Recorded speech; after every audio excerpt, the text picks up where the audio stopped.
Okay, this presentation is meant to replace the information sessions we were going to have in the Future Ready Center regarding Running Start.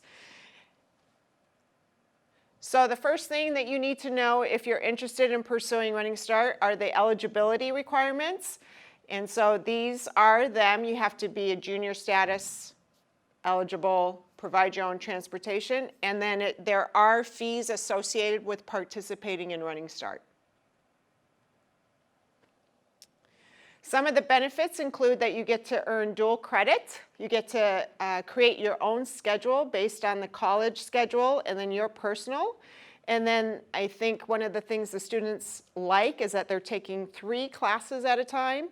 Some students are interested in earning their Associate of Arts degree. This requires a lot of planning and flexibility and a little bit of luck. Some things for you to consider. Whether or not Running Start is a good option for you is, what is your goal in attending Running Start? Are you interested in just seeing what college is like, or are you aiming to get your Associate of Arts degree? The other important factor is to understand that you need to be a strong self-advocate so that you will be in classes with other adults and you'll need to reach out to the professor in regards to any concerns or issues you have related to the class. And then understand that there are fees related to being involved in Running Start. So you decided that this is what you want to pursue.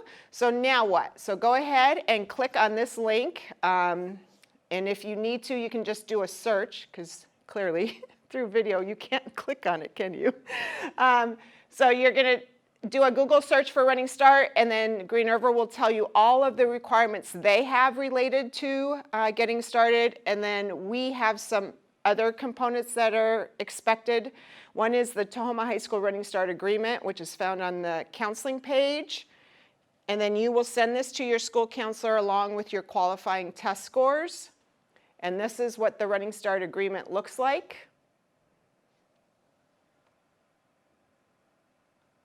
Once we receive your test scores, qualifying scores, and your Running Start Agreement form signed, we'll ask you to also email us if you want to take classes at the high school in addition to Green River, or if your intent is just to be a full-time Running Start student.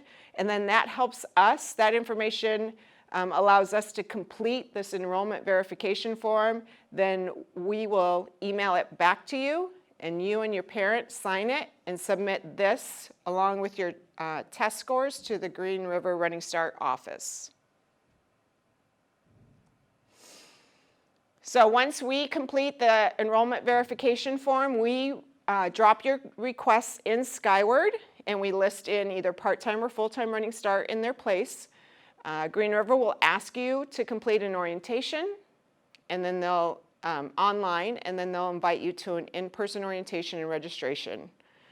And these typically happen late April or May, so don't be worried if you haven't heard from them right away. You haven't gotten a response.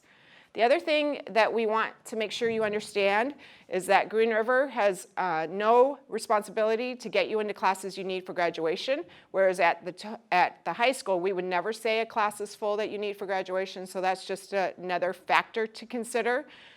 Green River serves over 2,000 students from 5 or 4 school districts, and so they may not be able to offer all of the classes that you need at a time that works for you. Some of the students, when they are full-time Running Start students especially, they feel like they're missing out on important information from the high school.